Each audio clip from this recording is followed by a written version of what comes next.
Okey, Assalamualaikum. Saya Muhammad Ilyasa bin Zuhairi.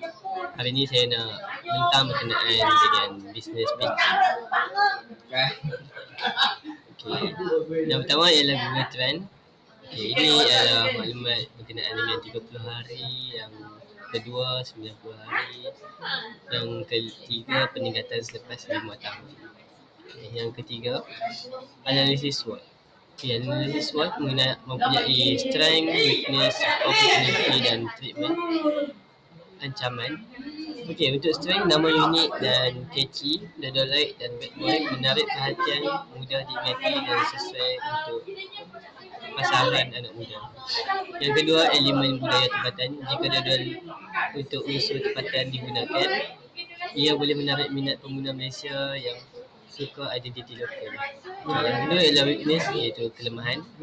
Okey, kelemahannya tiada pengenalan rasmi di pasaran, kurangnya kehadiran dalam carian Google atau platform rasmi menunjukkan produk ini belum kukuh dari segi pemasaran.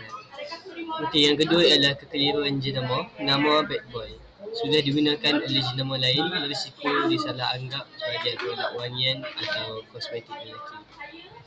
Yang ketiga ialah opportunity iaitu peluang.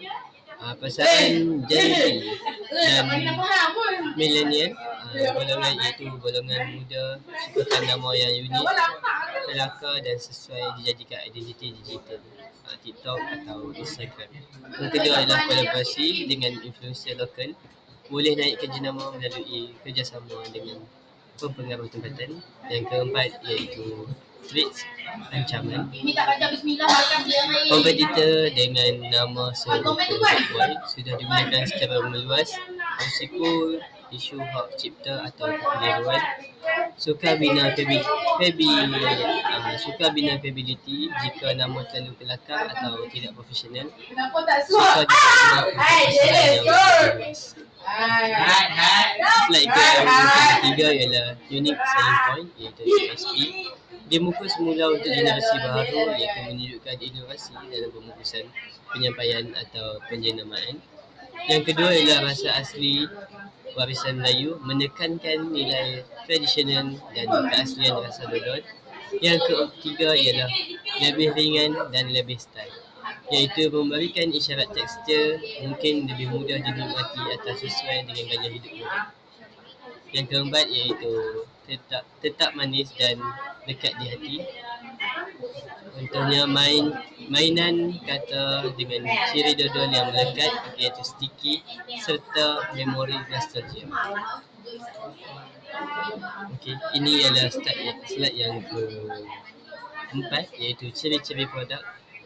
Ciri-ciri produk iaitu tekstur kenyal dan pekat. Dodol mempunyai tekstur yang kenyal, likat dan tidak mudah pecah. Ia tidak terlalu lembut atau keras, dijadikannya mudah dikunyah tetapi tahan lama. Yang kedua ialah rasa manis dan lembut. Dibuat daripada campuran gula melaka, santan, kelapa dan tepung pulut yang memberikan rasa yang manis berlemak, yang kaya dan memikat. Aroma tradisional yang harum, aroma santan dan gula melaka yang dimasak lama memberikan bau yang harum dan menggoda selera. Yang ketiga ialah warna gelap semula jadi, iaitu warna dodol biasanya coklat gelap atau kehitaman hasil dari proses karamelisasi gula melaka dan santan yang dimasak lama. Yang keempat ialah dimasak secara tradisional. Proses memasak dodol mengambil masa berjam-jam dengan api perlahan sambil dikacau berterusan, biasanya menggunakan kawan besar, iaitu selama 7 jam atau 8 jam. Ini adalah seterusnya, iaitu contoh konten dan copywriting yang telah diupload. Ini teaser daripada Facebook, Softstand daripada Facebook juga, dan ini hasil daripada Facebook.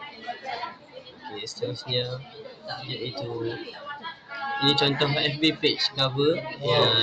Yang kedua konten IG, Dodolite by Ilyas. Yang ketiga ialah konten FB, ada sedikit promotion. Okay, slide seterusnya ialah contoh Facebook page name dan Facebook page kategori, Facebook page description and Facebook page.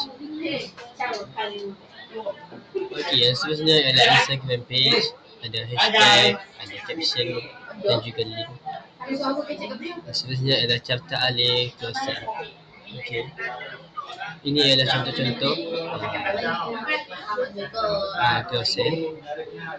Yang first kali memberi salam, second terima kasih, yang ketiga terangkan produk, yang keempat beri bonus, yang kelima iaitu jaminan, yang keenam sense of urgency, dan terakhir call of action.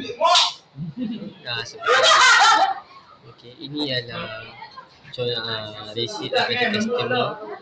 Dia membeli sebanyak 1 kilo dodol.